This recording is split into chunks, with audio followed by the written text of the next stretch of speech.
안녕하세요. 커피 도서관입니다. 오늘은 커피 추출 관련된 영상이 아니라 직업에 대한 얘기를 담아 볼 거예요.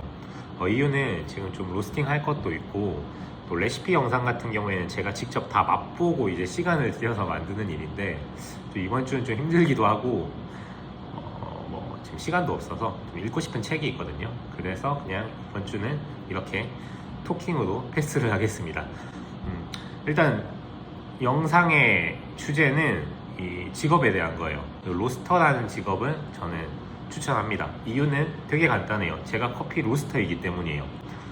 사실 이 질문을 이 업으로 그래도 좀 괜찮게 돈을 벌고 있거나 아니면 좀 남들한테 인정받고 있는 분들께 여쭤보면은 직업에 대한 만족도가 꽤 높으실 거예요.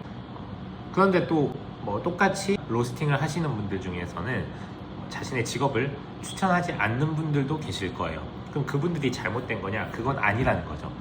왜냐하면 뭔가가 좀 좋고 나쁨은 사실 그 개인이 처한 상황이나 내가 좀 목표로 하는 거에 따라서 되게 유기적으로 달라지는 거지 무조건 이 직업이 좋아 나쁘다 이런 거는 없는 것 같아요. 그래서 사실 저는 이 로스터라는 직업 당연히 추천한다. 그런데 사실 이 질문보다 저는 더 중요한 게 지금 로스팅을 하는 걸 추천하냐 라는 질문이 좀 더 디테일하고 좋은 질문인 것 같아요. 현 시점에서 로스팅이라는 업을 직업으로 삼는 거를 추천하냐라고 누군가 물어본다면은 누군가 밑에서 일을 하면서 시작할 거면은 추천을 하고요. 내가 바로 로스터리 창업을 하기에는 추천하지 않는 시기예요. 왜 그러냐? 오늘 커피 지수가 저는 되게 유의미하다고 보는 게 그동안 항상 고점에서 유지되고 보합세를 그리다가 오늘 320 정도까지 떨어졌더라고요. 위아래 잘 모르는 상황이라고 생각하거든요. 그리고 예전의 영상에서도 한번 제가 말씀드렸듯이 이건 제 의견뿐만 아니라 칩 커피라는 이제 그 책을 쓴 칼 와인홀드라고 하는 이런 좀 커피 경제학 관련된 글을 쓴 사람이 있어요. 그 사람 의견도 항상 커피 가격은 이제 3년 주기로 오르락 내리락 한다는 거죠. 왜냐하면은 커피 가격이 피크를 쳤을 때 당연히 정상적인 농가라면은 커피를 많이 심겠죠. 그러면 커피를 많이 심으면은 또 공급이 늘기 때문에 이제 가격이 떨어지는 거죠. 3년 뒤에. 커피는 이제 3년 작물이니까요. 그런데 특수한 상황이 있겠죠. 자연재해나 이상기후가 생기면 이게 장기화될 수도 있을 거예요. 그런데 여기서 제 생각은 그러니까 전체 수요가 만약에 가격이 계속 고점으로 유지되면 어차피 전체 수요가 줄 수밖에 없잖아요. 막말로 내가 아메리카노 10,000원이라고 하면 어떻게 사 먹겠어요. 그러니까 소비자가 받아들일 수 있는 가격대가 저는 있을 거라고 생각해요. 그리고 그 가격대를 넘어서는 원가는 무조건 수요 자체, 그러니까 수요 곡선의 어떤 위치 이동이 아니라 곡선 자체가 떨어지기 때문에 가격이 공급과 수요에 따라 떨어질 수 있다고 믿는 사람이에요. 제가 틀릴 수도 있습니다. 그런 시점에서 오늘의 이런 320을 한번 터치했다는 거는 의미 있는 지점이라고 생각해요. 그럼에도 불구하고 지금 커피 가격은 너무 높고 환율도 아직 안 떨어졌죠. 그런데 저희가 다 이거 시나리오지만 만약에 커피 공급량이 확대가 되고 $1, 그러니까 달러원 환율도 만약에 원화가 좀 절상이 되면 혹은 위안화가 절상이 돼서 원화 가치가 같이 올라가면은 원가는 떨어질 수도 있겠죠. 그러면은 그 시점을 보통 1년에서 2년이라 잡았을 때 지금부터 로스팅을 배운다면은 물론 교육비, 지금 교육비가 많이 뛰었습니다. 그래서 교육비에 들어가는 비용은 꽤 크겠지만 좀 장기적으로 봤을 때 내가 계속 커피를 하고 로스팅을 하고 싶다면 지금부터 실력을 쌓는 게 좋지 않을까 싶습니다. 반대로 또 이제 한편으로 왜 지금 창업하는 건 추천 안 드리냐면요. 말씀드린 것처럼 아직까지는 원가가 너무 높아요. 최근에 에디오피아도 그냥 20,000원 초중반 넘어가는 거 좀 허다하죠.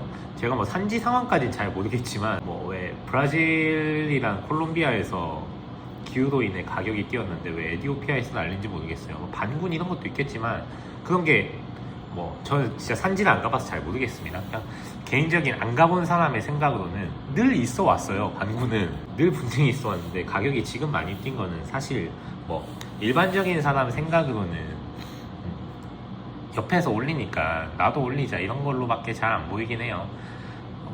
어쨌건 간에 결론은 지금 가격이 너무 높다. 그래서 지금 창업을 해도 투자 대비 수익률을 많이 거두기가 어렵다 이렇게 생각을 해요. 그리고 로스터기 가격도 좀 많이 뛰어 있는 상태고요. 지금 바로 로스터리 창업하는 거는 납품처를 늘리기도 어려울 거고, 그러면은 매장 위주로 장사를 해야 되는데, 물론 이제 편법을 써서 즉석 판매 제조업으로 해가지고 돌릴 수 있겠지만, 기본적으로 저는 제조업은 무조건 식품 제조업 한다는 전제하에 말씀을 드립니다. 그러면은 뭐 저희 이제 운석커피, 제가 운영하는 운석커피처럼 외진 곳에 할 수밖에 없어요. 그러면 로드 손님은 거의 못 받거든요. 그러면 처음에 이제 납품처가 없는 상태에서 기계 감가상각비라든가 뭐 이런 것들이 여러 가지 빠지겠죠. 임대료 이런 게 빠지면서 오히려 수익률이 마이너스가 될 수 있어요. 저희가 잘 생각해야 되는 게, 기계를 사고 나면은 뭐 현금 깡했다고 뭐 그게 비용 처리가 끝났으니까 들어갈 돈이 없다라고 생각하지만, 사실 저희는 계산을 해야 되는 거죠. 저거는 이제 그냥 산 게 아니라 투자를 한 거니까, 뭐 내용 연수를 내가 5년 잡고 투자를 했다고 치면은 뭐 어떻게 상각할 거냐, 기본적으로 비용으로 인식을 하고 그걸 제외하고 이제 수익을 따져야겠죠. 그런 면에서 봤을 때 지금은 시설 투자 대비 수익률도 별로 좋지 않고 원가 자체가 너무 높다. 그리고 지금 이 와중에도 치킨 게임을 하는 데가 너무 많기 때문에 납품처 늘리기도 쉽진 않을 거다. 그래서 로스터리를 창업한다면은 지금은 좀 비추하긴 합니다. 아마 한 내년쯤에 뭐 아까 말했던 조건들이 좀 해결이 된다면, 뭐 커피 지수가 좀 200대 초중반으로 떨어지고 위안화 또는 원화가 절상이 된다면 괜찮지 않을까요?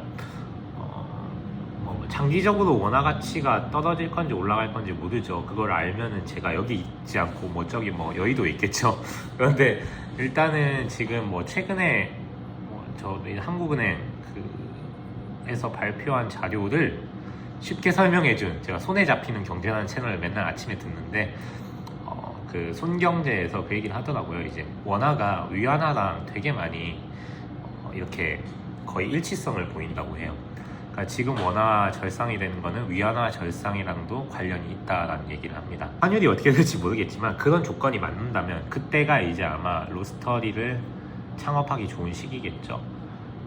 어느 정도 지금 뭐 일단은 코스피 5천 간다고 하니까 어느 정도 이제 돈이 많이 풀리고 시장에도, 그와 동시에 원화 절상도, 그러니까 돈이 많이 풀린다고 해서 원화가 무조건 절하된다는 거는 되게 1차원적인 사고잖아요.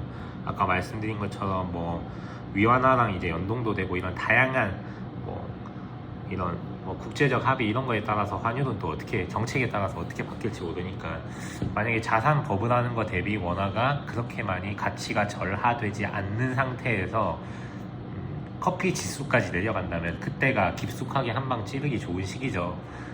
그런데 내가 그때 가서 로스팅 배우고 하면 또 버스는 가는 거니까 전 지금이 로스팅을 배우기에는 되게 좋은 시기가 아닌가.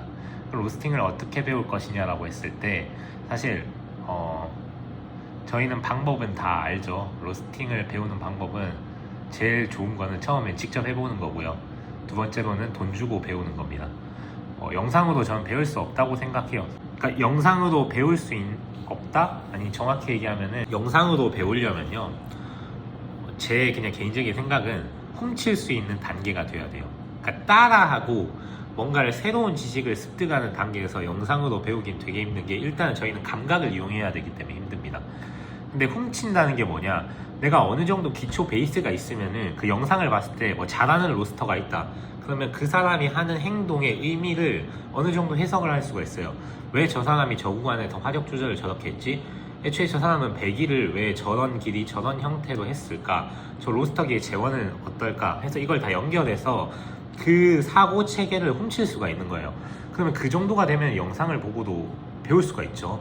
뭐 예를 들면 막말로 뭐 제가 어떤 뭐 로스팅 잘하는 분의 영상을 보는 것과 뭐 로스팅 이제 갓 시작한 분이 그 영상을 보는 거는 같은 영상을 보지만 그 이해할 수 있는 정보의 깊이나 양이 다를 거예요. 왜냐하면 어쨌든 간에 뭐 저뿐만 아니라 실제 로스팅을 해본 사람, 장기간 해본 사람은 현업에 뛰었기 때문에 그걸 훔칠 수 있는 거예요. 그리고 나한테 맞는 정보를 셀렉할 수가 있는데, 처음부터 영상을 보고 배운다는 거는 한글로 얘기했을 때 한글의 의미를 모르는데, 전혀 내가 한글을 모르는 상태에서 그냥 한글 영상만 보고 그냥 그 영상만 보고 계속 유추하면서 따라하는 거예요. 그렇게 해서 늘까요? 잘 모르겠습니다. 근데 저는 안 는다고 생각해요. 네. 그 는다고 해도 효율이 떨어지죠. 시간 대비 효율이 너무 떨어지고, 그래서 첫 번째로는 뭐 내가 직접 해보는 것, 두 번째로는 현장 강의를 듣는 게 제일 좋습니다. 강의를 들을 때 제일 좋은 방법은 뭐 애매하면은 뭐 그래도 좀 짱짱한 학원에서 배우는 게 그나마 낫고요. 근데 전 제일 좋은 건 그런 것 같아요. 내가 평소에 좀 커피를 맛있게 먹었던데 직접 전화해서 문의해보는 것도 괜찮아요. 그게 제일 사실 정답이죠. 내가 맛있게 느낀 커피는 어떻게 보면 내가 추구하는 방향성이란 말이에요. 그리고 거기가 납품도 어느 정도 한다면은 시장에서도 인정을 받은 거거든요. 뭐 수상 경력이 있는데도 좋고요. 그러면은 이제 그런데 가서 배우는 게 제일 나은 거죠. 근데 그게 만약에 정 없다, 그리고 내가 좀 그런 성격이 안 된다, 그런 성격이 안 되면은 큰 어떤 좀 체계화가 잘 잡힌 후기가 좋은 학원에서 배우는 것도 좋은 것 같아요. 물론 만족스럽지 않을 수도 있죠. 돈만 날릴 수도 있고. 근데 아무것도 하지 않으면은 로우 리스크 로우 리턴인 거죠. 그렇기 때문에 저는 만약 정 안 되면은 그런 학원도 추천을 한다, 이렇게 말씀드릴 수 있을 것 같아요.